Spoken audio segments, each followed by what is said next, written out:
Welcome to Pots, a space of expression for a casual love of all things plants and culinary. So today I wanted to pay homage to a relative of mine.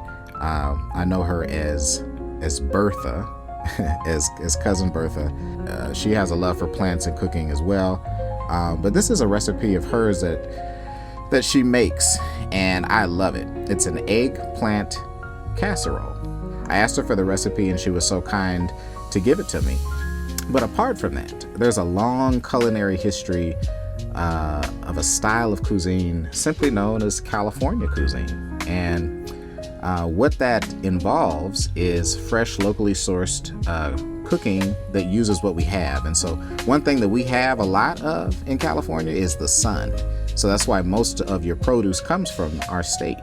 And so anyway, we use that. And so my family comes from a long line of farmers, and they even owned a raisin vineyard, where they grew grapes and made, raisins. They had all kinds of things there from of animals, from peacocks to cows to chickens, and a lot of acreage.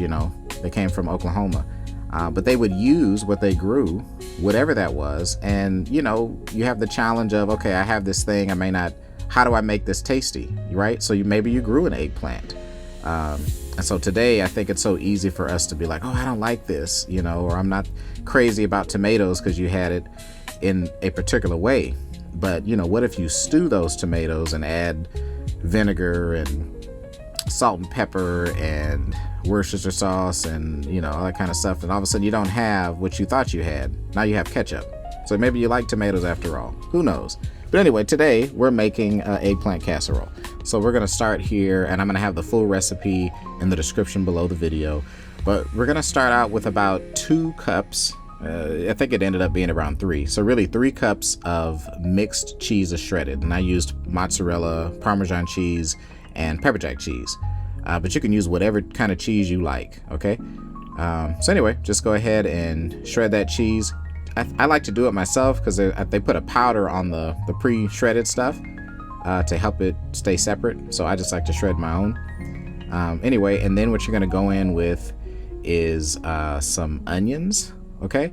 So I have 2 large brown onions here, and they're going to cook down. So, people that don't like onions, you can scale it back if you want, but I promise, after it cooks down, you're not going to be able to notice them in there anyway, because I think a lot of times it's the texture that people don't like, but the flavor maybe not, people don't have as many objections to.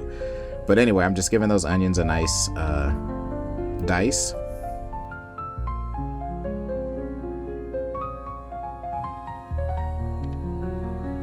And this is about the size you want.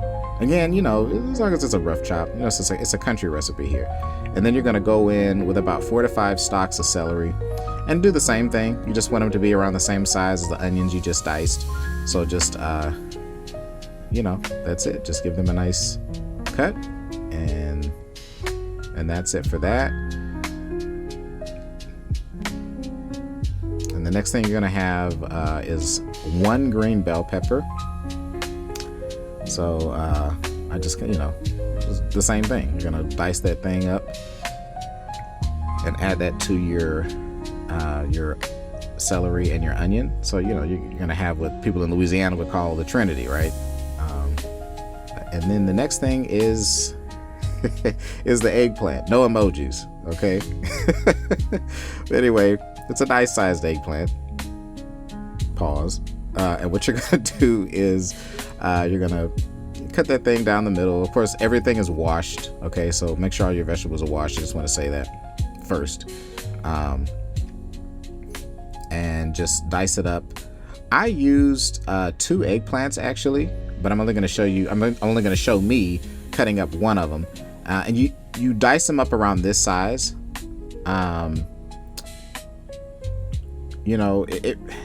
To be honest, after they've fully saturated, because eggplants are like a sponge, they soak up all that good stuff, the good flavor, they're going to kind of mush up. So it really doesn't matter how small you cut them up. You don't have to waste too much time on it. Just give them a nice cut. So, around this size and you'll be fine. But if they're a little bit bigger, a little bit smaller, it won't matter. But yeah, but I'm only cutting up one of them on camera, but just know the recipe is going to call for 2 medium-sized eggplants, or maybe just one, large eggplant. And then this is some fresh garlic here. You can use as much as you want, but generally speaking, around 2 tablespoons of minced garlic. This is some fresh garlic that my Aunt Verta grew in her garden. So you see me just kind of cutting it up here. All right, and then you're gonna get a nice hot skillet, and you're gonna put some olive oil in there, and you're gonna put in. Let's just be putting one in there just to see. Is it hot? Is it hot? Yeah, it's hot. Okay. And then you put the rest of your the vegetables that you just cut, put them in there, and you're just gonna kind of sweat them out. Okay, you're gonna sweat the vegetables out, until they get soft. So I'd say about maybe 5 to 7 minutes. You just want them to everything everything looks separate right now, but you'll know it's done right when everything kind of starts to look like one thing. See, it's kind of hard to tell what's a bell pepper or what's a piece of celery, right? Because everything's kind of cooked down. So that's what you want. So I haven't added any salt or anything in here yet, but it's coming. So do that first. Then you're going to add in your garlic.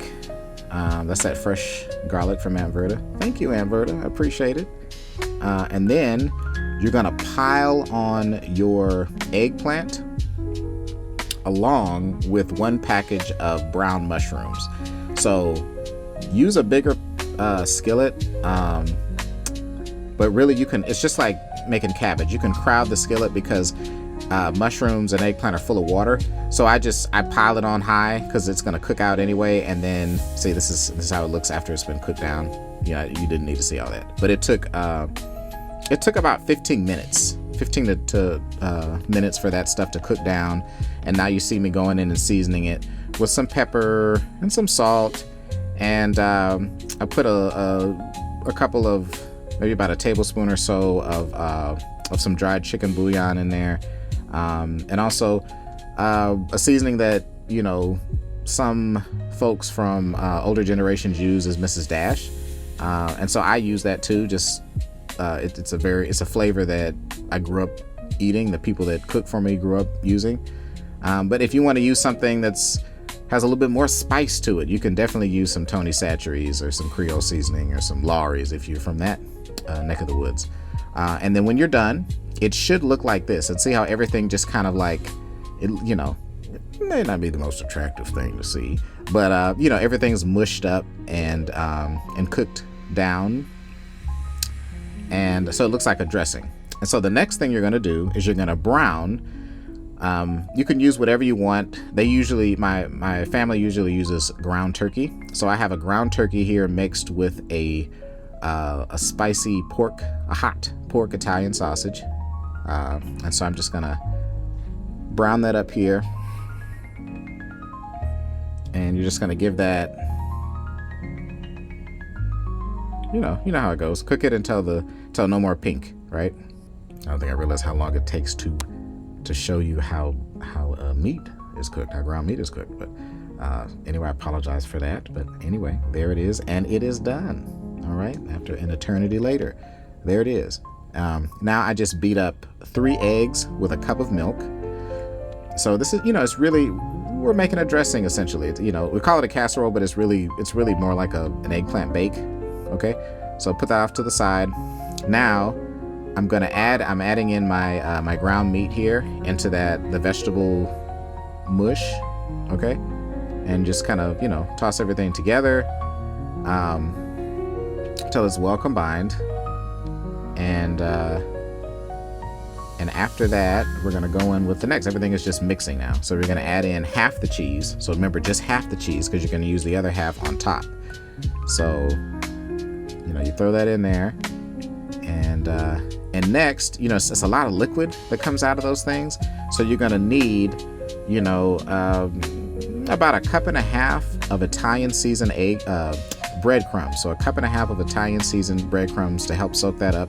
And then you're going to go in there with the egg milk mixture and you're going to mix everything up. And it's going to look like a nice loose dressing. I just kind of oil the bottom of 2, because again, I used 2 eggplants, so it made 2 casserole dishes. And just even it out there.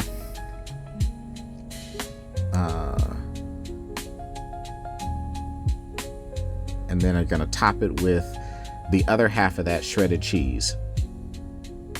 Okay. And I forgot to say this: preheat your oven to 350, and throw your casseroles in there. And then when it's done, it should come out in about an hour or so. And take it out, and that cheese should be bubbling and melting. Remember, everything's cooked already, so you're just kind of setting your bake and melting your cheese, and maybe putting a little bit of browning on it. And that's it. You know, it's a nice, humble recipe. You know, this isn't steak and lobster, folks. This is just using what's growing on the land. It's healthy for you. It's everything in one, right? Your vegetables, your meat.